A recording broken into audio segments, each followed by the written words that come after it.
कर्मचाऱ्यांचा संप सुरू आहे। या संपावर तोडगा काढण्यासाठी परिवहन मंत्री अनिल परब आणि एसटी कर्मचारी संघटनेच्या प्रतिनिधींची सह्याद्री अतिथीगृहात बैठक सुरू आहे आणि या चर्चेची पहिली फेरी संपली आहे।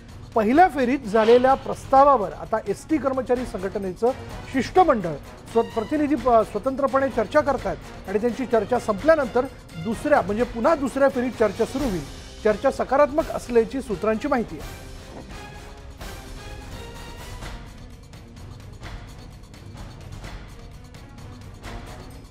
आणि याच विषयी अधिक माहिती आपण जाणून घेणार आहोत। आमचे प्रतिनिधी उदय जाधव आपल्या बरोबर आहेत। उदय, चर्चेची पहिली फेरी जी आहे ती व्यवस्थित झाल्याचं कळतंय।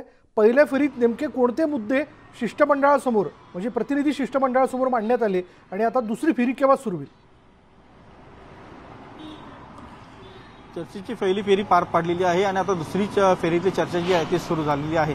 पहिल्या फेरीमध्ये जी चर्चा झालेली आहे परिवहन मंत्रालय आणि त्याचबरोबर एसटी कर्मचारी संघटनांचे जे प्रतिनिधी आले होते शिष्टमंडळ त्यांच्यासोबत जी चर्चा झाली त्याच्यावरती त्यांनी स्वतंत्रपणे वेगळी चर्चा देखील केलेली आहे आणि या चर्चेमध्ये त्यांनी महाराष्ट्रातील विविध एसटी कर्मचारी संघटना आहे त्यांच्या प्रतिनिधींशी देखील त्यांनी चर्चा केलेली आहे। त्याचबरोबर आझाद मैदानामध्ये जे कर्मचारी संपावरती आहेत त्यांच्याशी देखील विचार विनिमय जो आहे तो त्यांनी केलेला आहे। असं सर्वांशी चर्चा करूनच त्यांनी दुसऱ्या फेरीची चर्चा जी आहे ती सुरू केलेली आहे। एक सकारात्मक प्रस्ताव जो आहे राज्य सरकारने एसटी कर्मचाऱ्यांच्या संघटनांच्या समोर ठेवलेला आहे। गेले जवळपास 3 ते 3.5 आठवडे एसटी कर्मचाऱ्यांचा संप सुरू आहे। त्यामुळे महाराष्ट्राचा दैनंदिन व्यवहार जे आहे ते लाईफलाईन आपण म्हणतो एसटीला, त्यामुळे ग्रामीण महाराष्ट्रामध्ये खूप मोठा फरक जो आहे तो जाणून लागलेला आहे। खूप मोठा फटका दैनंदिन जीवनाला ग्रामीण महाराष्ट्रातल्या नागरिकांचा बसलेला आहे आणि या सगळ्या संपातून कोंडी फुटण्याची शक्यता आता निर्माण झालेली आहे। एसटी कर्मचाऱ्यांचा संप लवकरच संपेल अशी शक्यता जी आहे ती निर्माण झालेली आहे। जी एक महत्त्वाची गोष्ट जी सांगण्यात येते ती म्हणजे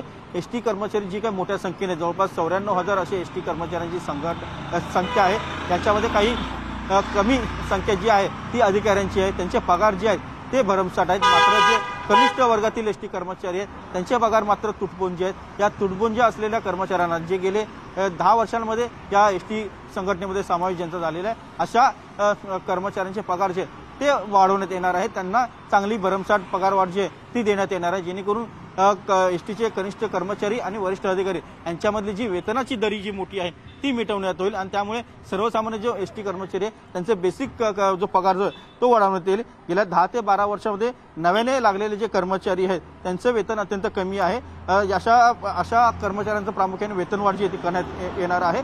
त्यांचं बेसिक वेतन जे आहे ते 12,500 रुपये आहे, ते 18,500 रुपयांच्या आसपास करण्याचा विचार जो आहे एसटी महामंडळ प्रशासन करत आहे। तसा प्रस्ताव देखील त्यांनी दिलेला आहे।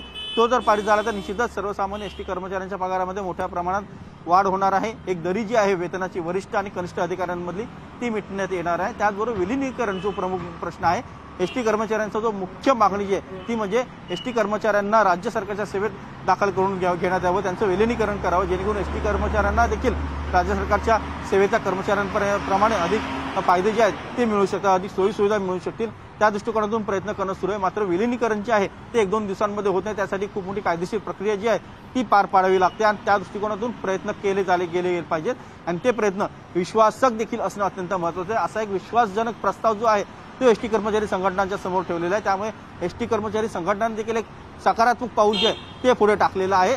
जर का राज्य सरकार विश्वास देत असेल आणि विश्वासजनक प्रस्ताव जो आहे तो सांगत असेल तर निश्चितच एसटी कर्मचारी देखील एक पाऊल पुढे येऊन एसटीचा संप जो आहे तो मिटवण्यासंदर्भात चर्चा करू शकतात। मात्र या सगळ्या गोष्टींवरती राज्यातल्या विविध एसटी कर्मचारी संघटनांचं एकमत होणं अत्यंत गरजेचं आहे, कारण 1-2 नव्हे तर जवळपास 27हून अधिक एसटी कर्मचाऱ्यांच्या विविध संघटना आहेत। या सर्वांना एकत्र येऊन एक मुखाने हा निर्णय घेणं जे आहे ते अत्यंत महत्त्वाचं ठरणार आहे। तरच संपाचा हा जो तिढा आहे तो सुटणार आहे। उदय, धन्यवाद उदय या सगळ्या